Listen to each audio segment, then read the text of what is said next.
Hello,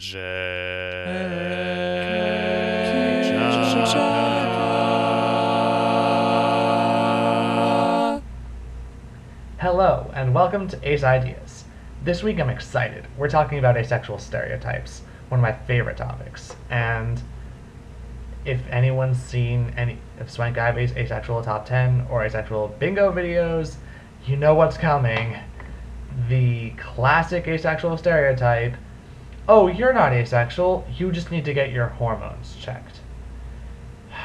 The amount of times I've heard that one, they're silly. I can kind of understand where people come from with it, especially for people like me who were assigned male at birth. Testosterone is a hormone that has an effect on sex drive, on libido, and people with low testosterone do typically experience a lower sex drive than people who don't. But that's also, not only does that have nothing to do with asexuality, because sexual attraction and libido are two separate concepts, which sometimes people can't get, but also people with low testosterone will still experience sexual attraction, and they will oftentimes, if they experience attraction and can't act on it the way that they want to, get it fixed. I'm not one of those people. Asexuals are not those people. Those people are not asexual. They experience attraction and can't do anything about it, so they want to fix a problem. We don't experience the attraction. It's not a problem. We don't see it as a problem. It's just who we are. Testosterone hormones or not.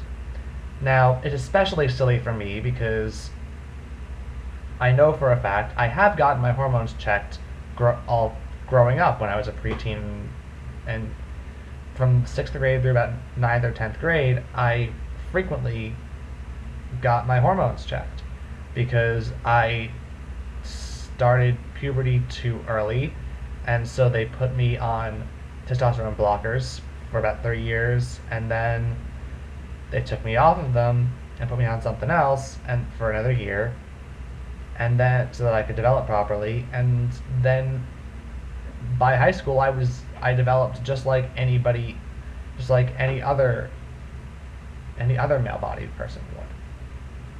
So the argument is silly for me. Like, even though I don't necessarily like it, I do have really high amounts of testosterone, which mean I grow facial and body hair very quickly, which I take care of. That's another story for another day, and we'll talk about that later. And my voice is low. In case you haven't noticed, my voice is low. It gets really, really low. And, I mean, that's about as good a sign of high testosterone as anything else, right? Like, you don't see too many low testosterone people who can sing as low as I can.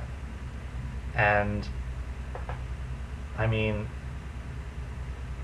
I don't even know where people go with this, but next time people tell me I get my hormones checked, I will talk down here, maybe tell them my story, and tell them to go check themselves before they wreck themselves with their asexual stereotyping.